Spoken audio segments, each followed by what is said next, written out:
Right, so take two, we're going again. Sorry about that before. It wasn't working. Anyway, it's Saturday morning. This is a live vlog. This is the Let's Get Inspired live vlog. It's episode 7. The date is the 31st of May 2025. It's Saturday morning. It's 21 minutes past 10 to be precise. Not that that matters, but anyway. So let's get into it. This is obviously a free-flowing live vlog. I'm going to be talking about one moment. I've got a lot of things in the background, but it doesn't matter. We're going to be talking about tests that men should give women before getting into a relationship. I'll get into more detail with that in a moment. Then we're going to talk about the rise of AI and how it's going to change the world, in my opinion. Specifically, I'm going to talk about Veo 3, which is made by Google, which is a video creating AI software or whatever it is, like a video editing. I'll talk about that later. Sorry, and that's called, I think it's called Flow.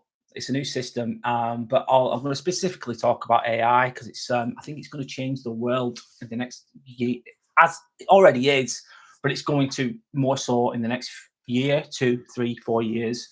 And then I'm going to finish with some inspirational quotes, and then I'm going to discuss them and maybe analyze them, dissect them a little bit. So that's that, really. So one moment, a drink of coffee. So we're live. So let's get into it then. So test. Let's start with this. There's going to be 8 points I'm going to make, by the way, as well.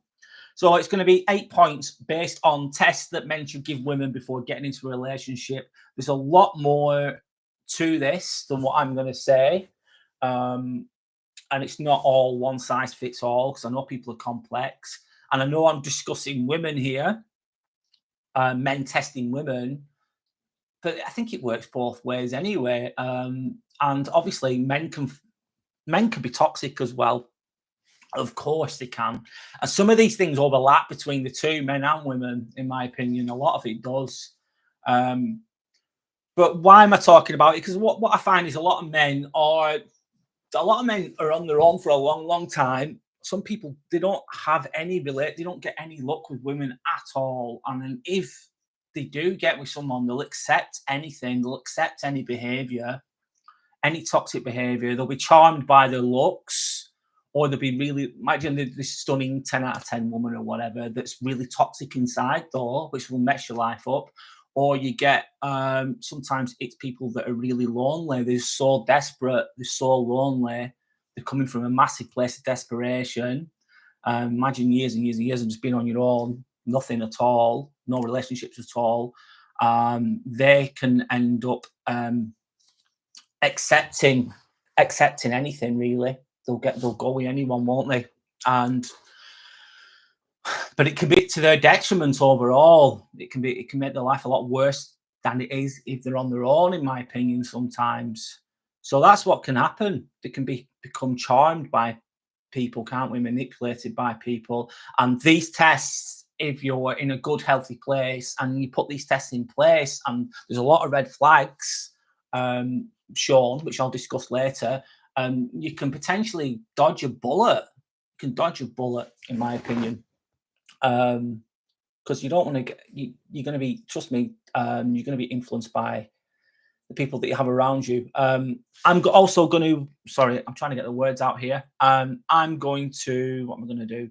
I'm going to give some, I've got some experience with this, obviously a long time ago. So I believe that I can share some stories with you, and hopefully it'll help people. Maybe it won't, but hopefully it will. Just going to drink my coffee. It's Saturday morning. So we'll get into it in a moment.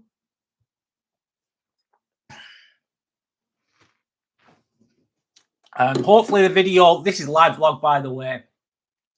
By the way, just to confirm, I'm not like a relationship expert or anything. I'm just giving my opinion. That's all. And it's sharing my experiences, let's say. So we've discussed, we've opened it up a little bit. So we've discussed what some men can end up getting into. I think some men end up as simps as well, even worse. I think they just they don't get anything from the woman. The woman just uses them, and then the guy's that desperate that they'll take anything, they'll accept anything, which is really sad. But anyway, let's get into it. So the first one is she trustworthy? Because you've just met a woman, for example. Can you trust them? Because if you can't trust them, it's not gonna be good, is it? It's not gonna feel good. And this isn't just about cheating. Obviously, that's a big thing. It's not just about cheating, but it's, can you share your fears with them? So can you share your fears with them? And I suppose a good way of testing somebody, this is not playing games, by the way. It's just you're just thinking, right, can I? It's a little test. They're going to test you as well, if you like it or not, consciously or unconsciously. We all do that. Can you share your fears with them? So you could tell them like a small, like a small private thing that's not a big deal, but you just tell them, and then you see what they do with it. You see what they do with it, and if they start sharing it with loads of people, he said, if you tell them, like, I'm just telling you, I just want to. Sorry, I'm just trying to get the words out. If you just tell them, please don't tell anyone about this. I've got something private I want to share with you. I trust you, blah, blah, blah. And you tell them this story and you think, right, let's see what they do with it. Let's see what they do with it. And if they don't tell anyone, that's a green flag, isn't it? You're good. That's a good sign, especially if you don't know them that well. But if they start telling everyone, what does that say? You can't fucking trust them. And they're just pissing all over your boundaries. Just pissing all. You've told them, please don't tell anyone. I really don't want anyone to know about this. And then they've gone and told 3, 4 people, 5 people. So they don't respect your boundaries. And therefore, do they respect you?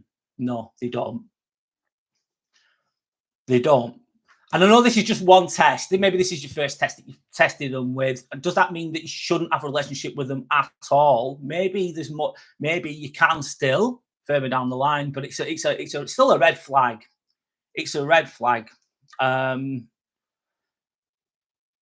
Basically, can't. And also, what else does it show? If they disrespect your boundaries, it means that they can't keep their word. They could have they could have said, "Oh, I promise, I won't do this, I won't do that," and then they've not kept the word. So that's a warning, isn't it? It's like, can I trust people? And what a lot of men do, like I've gone back to, is I've done it myself years ago, when I was in my 20s, let's say. I've just ignored it. I've just ignored the red flags like a fucking idiot, because I've been so, let's say, desperate in a way just to be with that person. Or you just what's it called, honeymoon period. So you rose tinted glasses, you don't see the bad, you're just looking at the good, which is not always a bad thing, but there's the little warnings, red flags. I think as you get older and wise, sometimes I suppose men need to experience these things. I think I needed to in my 20s, because if I didn't experience it then, I learned the hard way, basically. Sometimes that's the best way to learn. Just do it, fucking experience it yourself. But if anyone even bothers listening to this, it can help you. It can help you. It can help you avoid some bad situations, basically. So yeah, so that's that. So tell your your new potential relationship partner, woman, whatever, just a small thing, and see what they do with it. See what they do with it. And people might think this is playing games. It's not. It's you're protecting yourself. You're thinking, I don't know this person fully yet. Let's see what they do. So anyway, that's number 1 out the way. Is she trustworthy? Number 2, is she okay with you doing your own thing? So is she okay with you doing your own thing? So if you're a strong person, healthy person, you're a doer, aren't you? You've got goals and aspirations. Not just a strong man. You've got your own goals. You've got your own work goals. You've got your life goals. You need your own mental space, whatever that is. That could be hanging out with friends. That could be doing a hobby that you love doing. And you need time to do those things to achieve. If you want to achieve, you fucking need the time to do it. So if you're a high performing winner, basically, a person who's going to do well in life, you're going to need time. You can't spend all your time with the part. It's love. You do spend, obviously, you got to spend some time with your partner, of course. You need balance, but you need you need to do your own thing, man. You need to do your own thing, and especially if you're a high performing person. And let's see that this is the test as well. You don't even need to do anything. You're just being yourself. And you imagine you're a hardworking, successful person. You're just being yourself, and let's see what she does. So does she support you? Does she say, "Oh yeah, that's really good. Oh, you need time to do that"? Absolutely, go for it. Obviously, you allow for some time to be with them as well. You need balance. I'm not saying just do that completely all the time, just your goals and aspirations all the time. That's not realistic. But will she support you? And if she does, you're on a way. You've got, that's a green light again, isn't it? Green light. That's a good one. You're good to go. Oh, this person supports me. Actually, they give a shit about me doing well. They like me doing well. And then obviously, then you return the favor, don't you? You think, of course, I want you to do as well. That's a positive, healthy sign of a relationship. It's got a chance. It's got a chance. If you're both winners, you've got a chance. I suppose if you're both losers, for example, it sounds a bit harsh, but if you're a fucking loser, and you just don't do, you do fuck all with your life, and you just, that's you don't do fuck all, and you meet someone else who does fuck all, maybe you can be together and do fuck all together. And not for me really, that one, but some people are like that. But if you've got a winner and a loser together, what's the loser going to do? They're going to look at you and they're going to feel threatened, they're going to feel uncomfortable, they're going to be clingy as fuck. They're going to be uncomfortable about you doing well. They're going to be insecure about you doing well. And be careful of insecure people, because we're all a bit insecure, let's be honest. But very insecure people can be fucking dangerous as fuck. They can really drag you down. They might be weak and they might be insecure, but they can cause a lot of damage to your life. And if you're a winner and you're a doer and you want to do well in life, they're going to try and guilt trip you, aren't they? Oh, don't go to work today. Why are you doing that? Stay with me. Of course, that can be endearing sometimes, but if that's a lot, they're really clingy. They don't let you do your own thing. They're going to hold, if you allow it, they'll hold you back. So the hours that you needed to do that work, to become self-employed, for example, or you need to put the time in, you need to put the effort in, and that's going to give you a better life in the future. If you listen to this loser woman, for example, partner, whatever, you're not going to turn up. You're not going to turn up you're not going to put the hours in that you need to put in, potentially, if you allow it. And what's that going to do? It's going to fuck your life right up. So all them goals and aspirations are being pissed all over. It's not good. And a strong person, a strong woman, for example, will support that. They'll be like, "Yep, go for it." They'll help you. Happy days. Then you're on to a winner. I've already repeated that. Sorry, I've just said that. But if you've got, basically, I'll finish this last. This is the second point, by the way. What was I going to say? Sorry, one moment. Basically, if a woman is like that and they're really clingy, they're really insecure, they're holding you back, they're guilt tripping you, it means they're not ready for a strong person. They're not capable of having a healthy relationship with a successful person. They have not got the fucking capacity. And if you put these tests in place to begin with, and you're strong enough in yourself to know that, you're going to go, actually, no, this is a red fucking flag. I'm not going down this road. And that could be, to me, that would be potentially, that's a game changer. That I'm thinking, I've got this person's insecure of the week. I don't want to be with him. I don't want to accept that. I'm okay with being on my own in that situation, potentially. So that's point number 2. If you've got any comments, comment below. If you've got any thoughts on that, obviously that's my perspective. So there you go. So point number 3. Let's move on to number 3. Does she only want you for the money? Does she only want you for the money? Because if she's only right, so let's try and one moment, please. I'm just going to have a sip of water.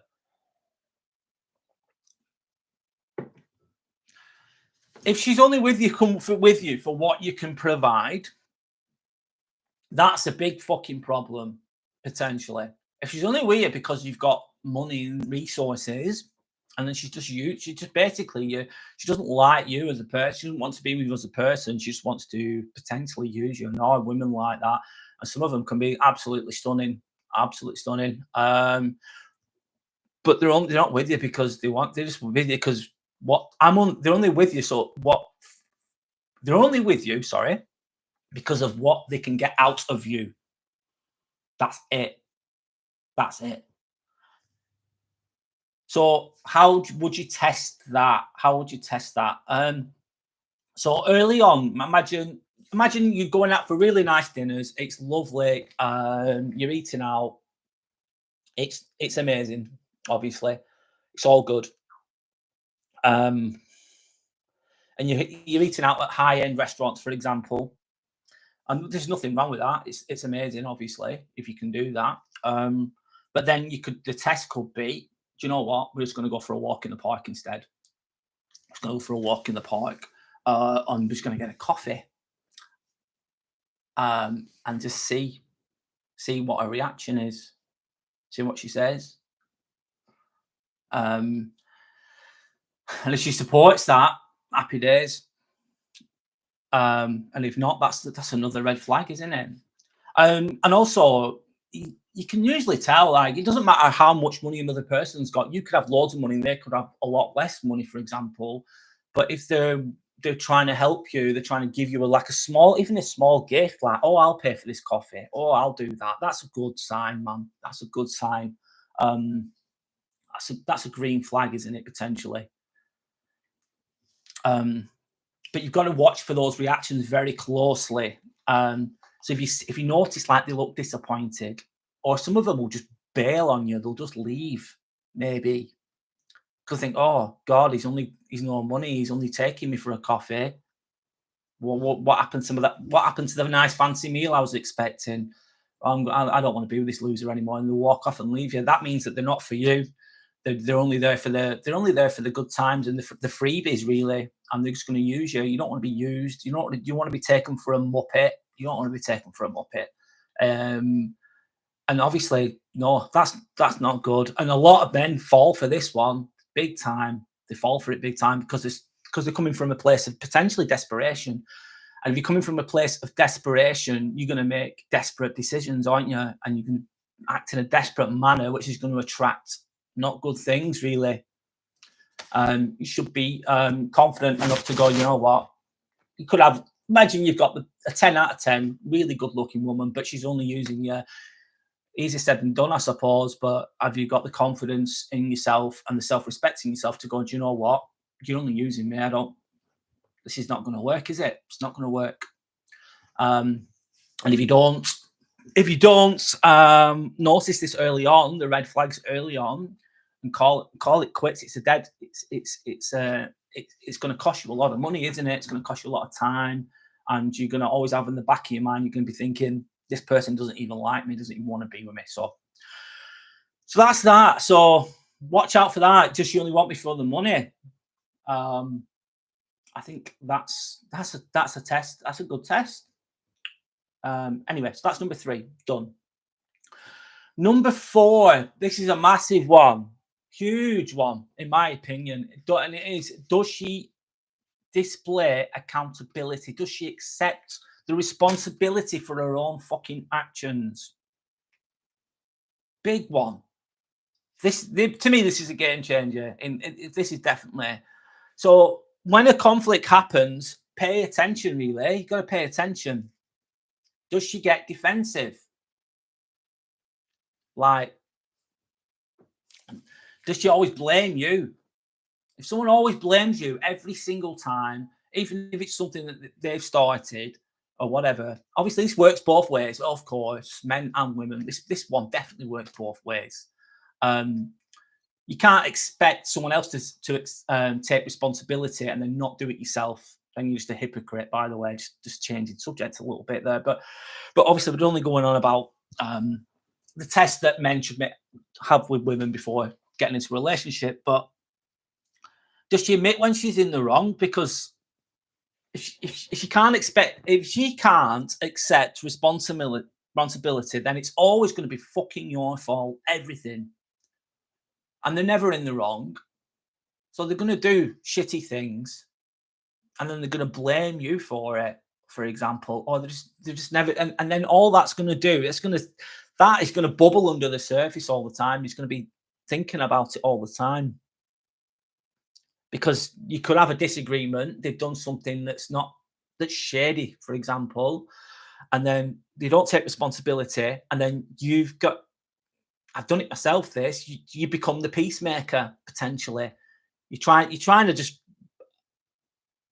you become annoyed by something. They could be flirting with another guy right in front of you. They're pissing all over you. They're not respecting you at all. And then you challenge them on it. You go, what was all that about? What you doing with that guy, whatever? And then they go, oh, it's just a friend. Why are you being insecure? Don't be jealous, that kind of thing. And they're just basically not taking accountability. And then they'll blame you for something. For example, they'll spin it. They'll spin it on you. Oh, what's up with you? Are you insecure? I've only talked, he's my friend, blah, blah, blah, or whatever it is. This is a bad example, sorry. But, and then they're just putting it back on you all the time. So you're the scapegoat. You're the muppet in that situation. And that is all you're going to get. And they're never going to change. Those kind of people won't. If someone never takes accountability or responsibility for their own actions, they're never going to change. They're just not. They're never going to grow. And they won't feel, that's how they see it. And I think that's a massive red flag, man. You're not going to have a nice life with that person. No way. So if you see that early on, before you get into a relationship, that's a red flag. Do what you want with it. If you're that desperate for a relationship, then maybe you'll accept all these things. But I don't think you should. I don't think you should. You should be brave enough and strong to be on your own, maybe. Yeah, I think there's quite a lot of people in the world like that, but that's on both sides, men and women. I think there's a lot of people that don't accept accountability for their actions, sadly. But anyway, let's move on. So I think it's number 5, isn't it? Number 5 is, how does she handle conflict? So how does she handle conflict? Does she become really, really cruel? And I know sometimes in a relationship you're gonna fall out, and maybe some mean things could be said. But if you resolve it really well, if people take accountability, going back to that a little bit, then you can resolve it, and it's okay. That's gonna happen. But let me think. Sorry. So how does she handle the conflict? If she becomes really, really cruel, and nasty, really nasty, and then doesn't back down from it. And then maybe sometimes what some people do is they'll have an argument over something, and then they'll just keep bringing up that past argument over and over again and use it as a weapon against you. So it's not resolved. It's just like a continuing conflict. And sometimes they'll use it as a weapon against you. That's not good. So how do you test with that one? Let me think, sorry. You could bring up something small that bothered you, but you're going to say this in a really nice, respectful way, in a calm manner. And you're going to say, oh, do you know, the other day that upset me or whatever. I'm really sorry. I need to talk to you about something. This little thing, I know I'm not trying to be horrible, blah, blah, blah. But you're saying it in a calm, respectful manner. And you say, this bothered me a little bit. It made me feel upset. And then let's see how she reacts. If she reacts in a really understanding way, and she goes, oh, I'm really sorry, I didn't mean to, upset you. And then that's a great thing. That's a green light.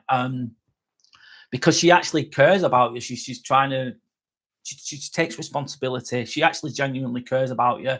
That shows that she genuinely wants to.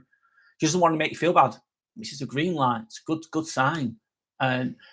But on the flip side, if you tell her something in such a respectful way, like I've just said, and she flips out, she goes crazy, she goes sick, she starts manipulating this, or she starts throwing out loads of insults, attacking you, and starts to manipulate the situation, starts to blame you again with accountability.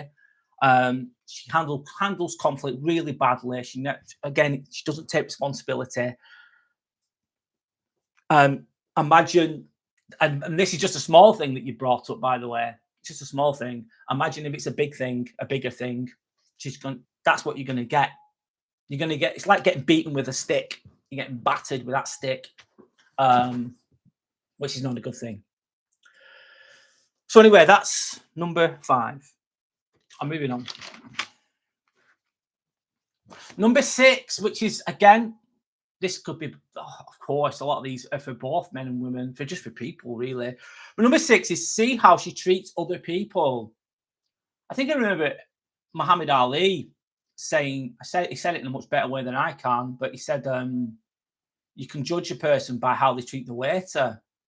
So if someone's rude to the waiter, it says it, but they're nice to you, they might be really, really nice to you, but they're rude to the waiter, they're rude to people, and they look at people like they're below them, and they treat them like fucking shit. You should pay attention to that, because that's their true character showing through, isn't it? Even though it's not directly against you, you're seeing that person how they're behaving with others, and they're being unnecessarily rude to a waiter, for example. I think that's a massive red flag as well.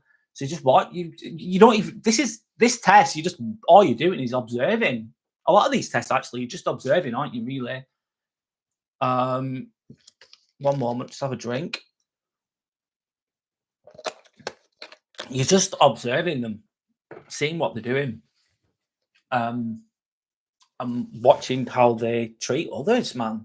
And even sometimes it could be even animals. Like, someone's cruel to animals, that's like a psychopath, isn't it?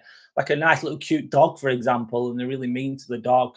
Again, that says a lot about the person as well, doesn't it? It's sad. And also, I suppose it can go in line with going, a manipulative person will be nice to people they can get something from. Of course they will, because they want to get something from you. They want to manipulate the situation. They want to get the nice things that person has, for example. So they'll be nice to them. But what a true test of a person, anyone, is see how they treat people who they can't benefit from. So see how, it says everything. If you're nasty to people that you can't get anything from, it just says, that just tells me everything. It tells me everything about you. So that's that for number 6. So we're moving on to number 7. So you've got to watch for reciprocation. Watch for reciprocation. So, are you the person that always initiates plans? You pay for everything. You're always giving emotional support without receiving any in return. Yeah, been there, done that one.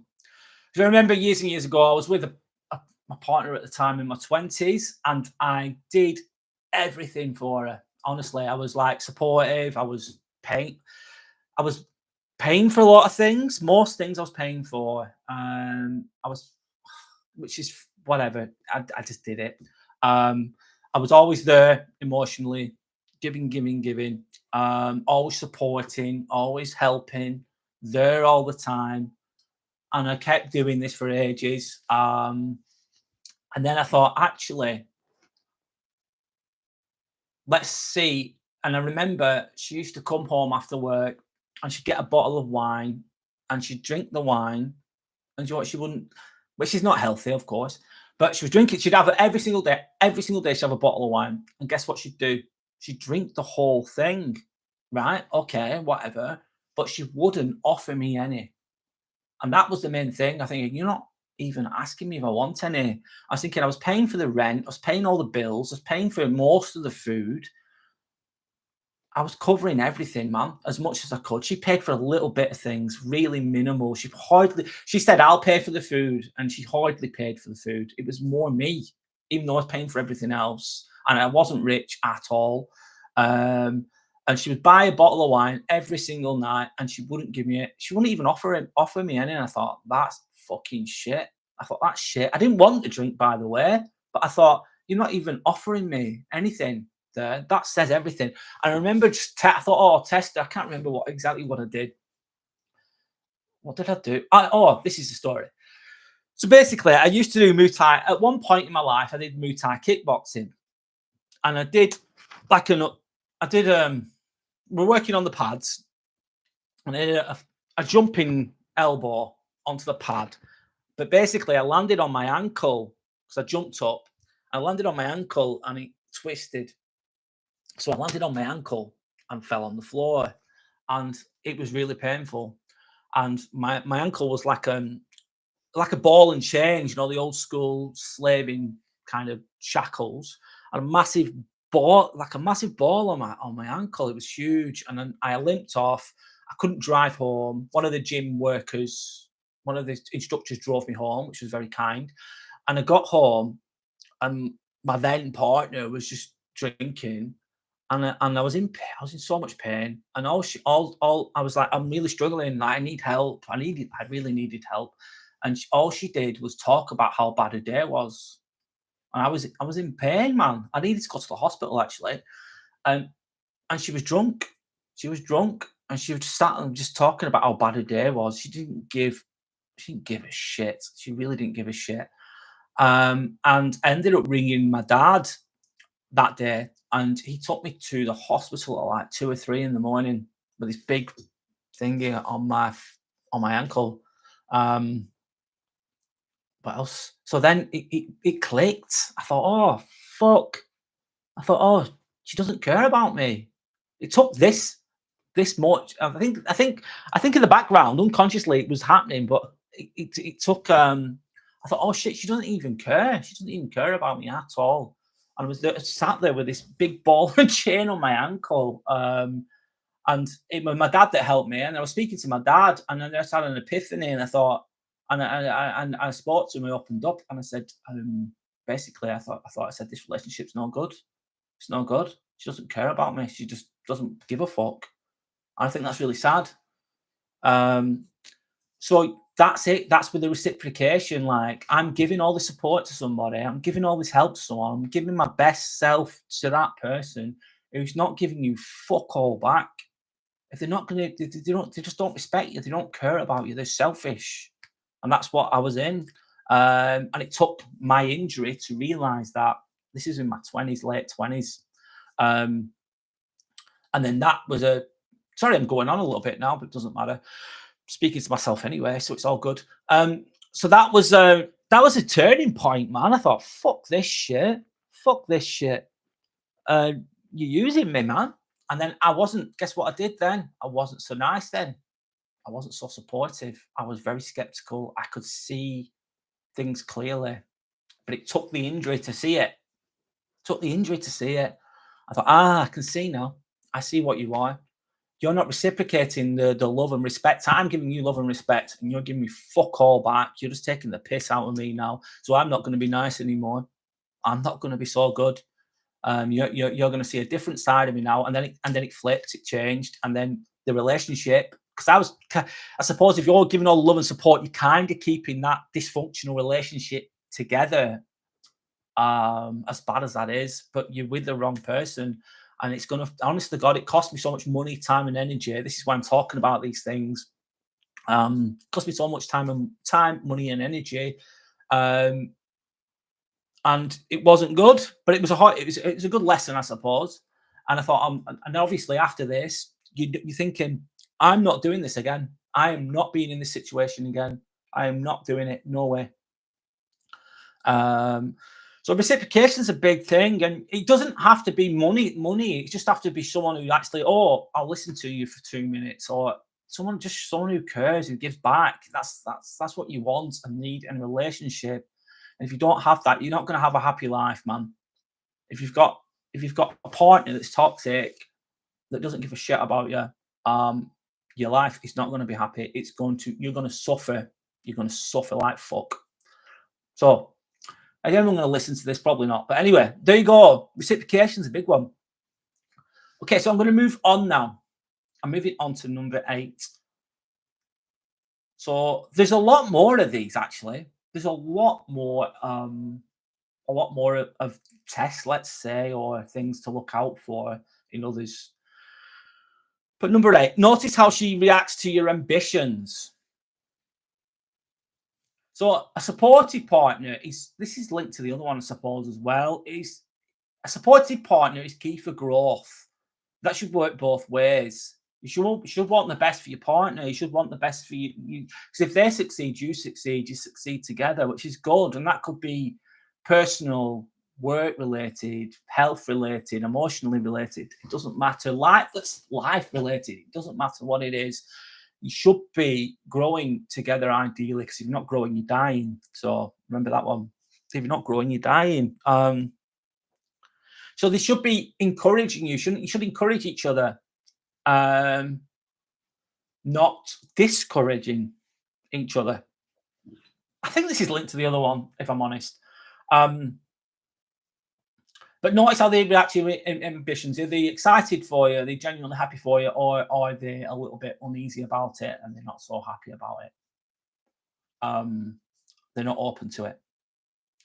So that's when, I suppose this could be linked to friends as well. I remember, sorry, this is not the greatest story in the world, but I'll talk about it anyway. I remember years ago, I was hanging around with people that were, let's say, toxic. I was one of them. I used to take drugs and drink a lot, at the weekends especially, recreationally, let's say, but I used to work, whatever. And I remember talking about I was thinking, oh, I'm going to start sessioning. I'm going to start doing these. I'm going to start being healthier. I was talking about being healthier. I was talking about working in the care sector. I was going to try and help people. This was a big deal to me at the time, and they just didn't want to know. They tried to like shit on my ideas. They tried to shit on my growth. They felt uncomfortable about me doing well, basically. And that's a red flag in relationships and friendships. So yeah, that's it. So that's all I've got to say really about tests that men should give to women before getting into a relationship. I'm just gonna have a sip of coconut water.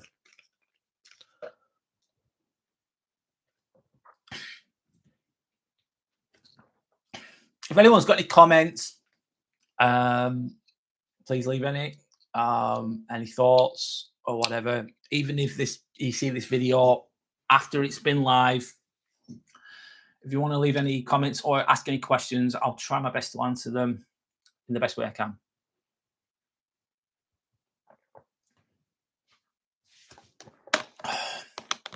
Doing my best, man.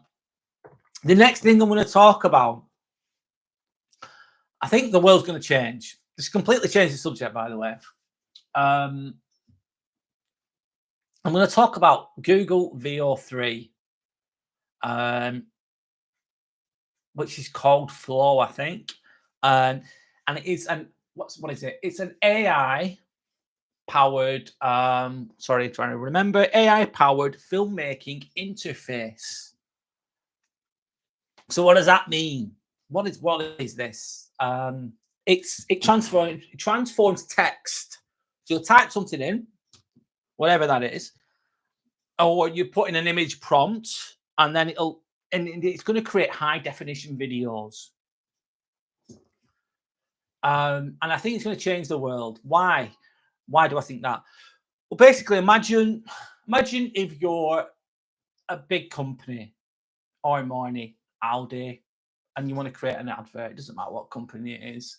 You want to create an advert. You need a full production team. You need editors, producers. I don't know much about these things, by the way, but anyway, you need actors. You need contracts. You need a big team, which means you need a lot of money, a lot of time and energy goes into making that advert, for example. A lot of money, a lot of time, a lot of energy. And then they make the advert. But what's happening with this Google Veo 3 is that all the person has to do is type in what they want to happen in the video, and then the AI, the Veo 3 Flow, will then create the video for you. And the video quality it looks so lifelike. It looks really good. And also it can only take one person, instead of a massive team, it's going to take one person a few hours to create a really well a really high quality video, a really professionally made video. They don't need any lighting. They don't need the producers. They don't need the actors. They don't need a lot of other people as well. All these creative types, let's say in the creative marketing world or whatever it is, and all they're going to need is one person to do it. And then even if you've made the guy that's made the video, it took a few hours, it's not quite right. For instance, let's just change it. Sorry, one sec. Yeah, so that's what's coming in, and it's exciting, but I believe it's scary at the same time. And I think this can go beyond, way beyond what I'm talking a tiny bit of this. I think I'm talking about a tiny bit of this, and I only have so much understanding. And also this, let's say the AI, let's chat GPT as well. It has the IQ of about 160. I could be off, and it's going to go beyond that, obviously. And what's the IQ of 160? That's like that's PhD level. It's basically AI is PhD level intelligence, but with not just one or two things, with everything. And then these videos are going to be, I think this is going to even affect, it's put, obviously I'm a very amateur YouTuber. I've got 40 subscribers. I'm making videos to the best of my ability. I'm a beginner. I'm not amazing at it, if I'm honest. I'm doing my best. It's a bit clunky and a bit whatever, but this AI tool could do so much better than I can. Absolutely. So I suppose that could lead me to a question. Oh, doing my best today, guys. Let's see. Let's make a Q&A.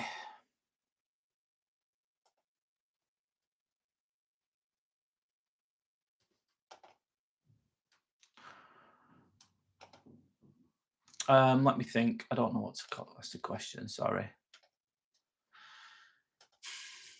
Sorry about this. One moment.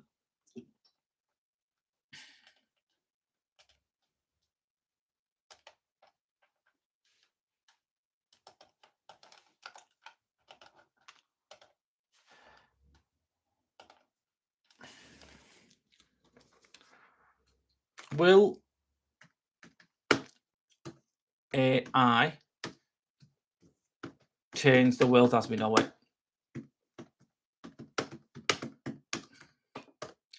So anyone who watches this video after it's been live, the question I've just asked is, will AI change the world as we know it? I think it already is. I think it's just the beginning. It's not just the beginning. Let's not tell a lie. But I think this VO3 is just one example of a leveling up of technology. It's just one example of it. And there's going to be other companies, not just Google VO3. There's going to be others. This is currently available in America. I think it's $250 a month. It's only available in America at the moment, but it's going to be branched out all over the world.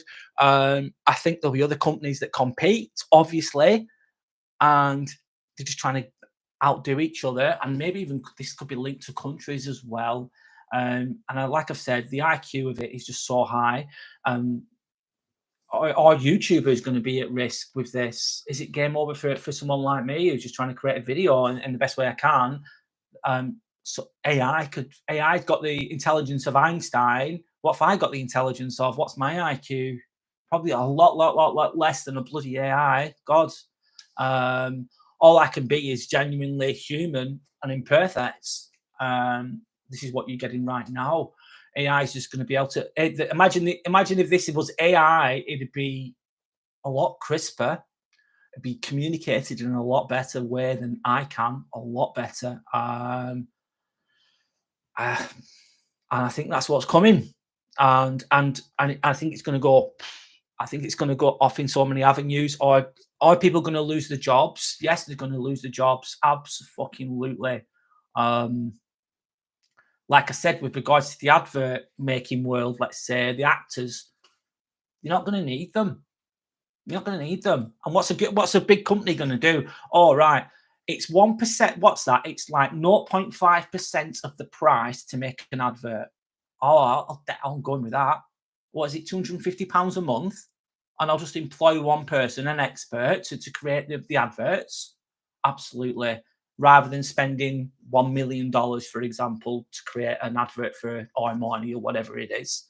They're absolutely going to jump on all over it, and people are going to lose their jobs.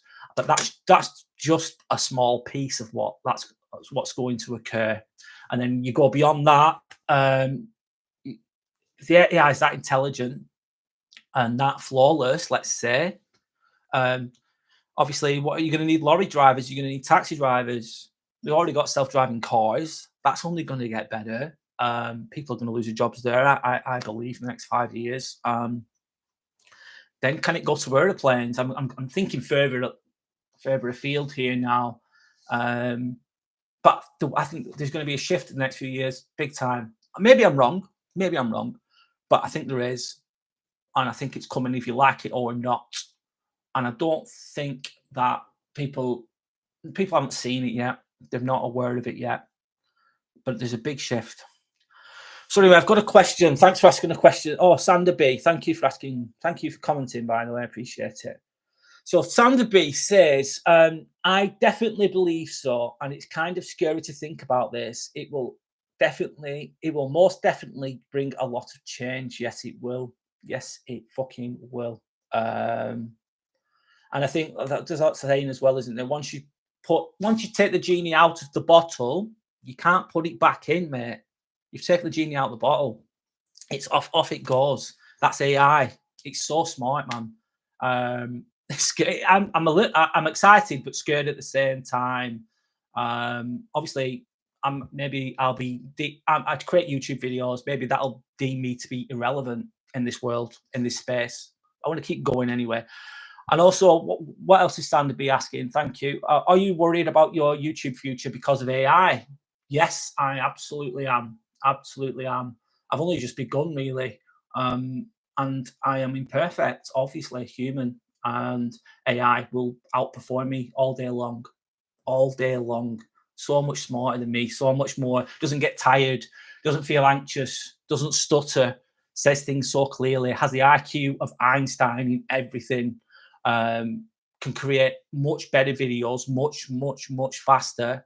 So better quality, faster, produce faster than I could ever can. Because I'm amateur at this.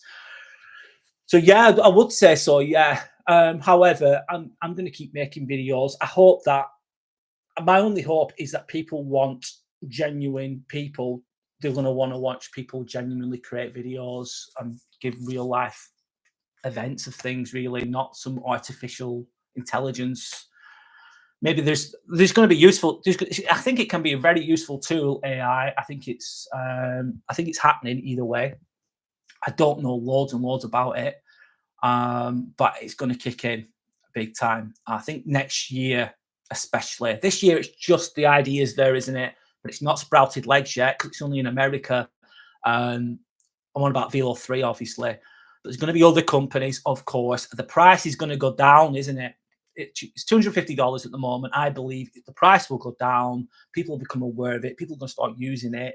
It's going to explode, and it's going to take over YouTube. Might not. What's YouTube? It's going to be WhoTube, isn't it? It's not YouTube. It's who the fuck tube, maybe, because you can think, is this AI or not? Please check out the videos that AI can create, and some of them are so realistic. And if you weren't skeptically looking, if you're just randomly looking in a casual way at one of the Velo 3 videos, you'd be forgiven for not recognizing that it was AI, because it's that good. It's so crisp, so well. It's great how it's made. And I wonder who's going to make, let's say, Velo 4, the next one, because there'll be a next one at some point. That'll be who's going to make that? It's not going to be humans, is it? It's going to be AI. God, I'm going down Terminator 2. The Terminator 2 road, aren't I? Really, like, is Terminator 2 a documentary? Maybe I'm going a bit too far with that, or The Matrix. This is a bit more far-fetched to an extent, but it's exciting. But there's going to be a lot of changes in the next few years. And I do worry. It kind of like when I've discovered this, like I've been thinking about this for the last week or so, thinking, oh shit, what's the point of even doing this? What I'm doing now? What is the bloody point of me even making a video? That's what I've been thinking. I'm cooked. I'm cooked, basically. I'm done. That's what I've been thinking. I'm thinking, how the fuck am I going to compete with that? I could use it myself, I suppose, but everyone's going to be using it. Everyone's going to be using it. And they're going to be producing artificial videos. And I suppose, imagine a 5-year-old or a 6-year-old watching the video. They're not going to know what's real and what's not, even more than adults, let's say. Yeah, I think it's true, isn't it? It's all happening in our lifetimes. Can you change it? You're not going to be able to change it. It's happening. It's tough shit. It's going to happen. I suppose just basically what's the best thing to do as a human, as a person, is adapt to it. Use it as a tool the best way you can. Don't be as fearful of it, let's say, because it's going to happen anyway. And go with it. That's what I'm going to do. Just go with it. But I think I'm going to still carry on making videos because even if it's just for myself, even if it's just for my own, because in a way, this is like reflecting for me. I'm talking about things. I'm reflecting at the same time. I'm also improving my ability to speak because I'm trying to work on that, trying to get better at it. And this is a good way of doing it. So if my YouTube future can still exist, might not be massively successful, but it might be just successful for myself. So that's in a way, that's a win. So yeah, but am I fearful about? I think AI is going to take over. And again, I don't think we can truly comprehend the extent to how it's going to change things. Maybe I've got an idea in my mind of what it could be, but I think that could go beyond. Because once it's just going to grow, isn't it, and get smarter and better. And this process it's happening at a faster rate as well, isn't it? It's just quicker. It's like, I'm sorry, giving bad examples here, but imagine when the internet was first created. It was creating, like, let's say it was created in 1990. I'm incorrect with that, but it was 90. Let's say it's 1990, and it took till about 1999, 2000-ish for it to start growing the internet. And obviously it exploded, but that took a good few years. I think this is another shift which is happening. This AI thing, ChatGPT is an example of it. Velo 3 is an example of it. Where there's a level up, but I think it's going to take less years, less time for this to become integrated into society. Let's say, so it's going to be crazy times coming. Crazy times coming. But yeah, that's all I've got to say about that. I'm sorry if I can only cover so much of this because if I'm honest, I don't know everything about it. I'm aware of it and I know basics of it, but that's it. I'm not truly, but time will tell, won't it? So there we go. So that's it with that. Right. So I'm just going to end now in a minute. I'm just going to speak about some inspirational quotes. I'm going to discuss them a little bit, and then I'm going to end the video. Right, let's see what today's is. Let me find one. Sorry, I want to find a good one.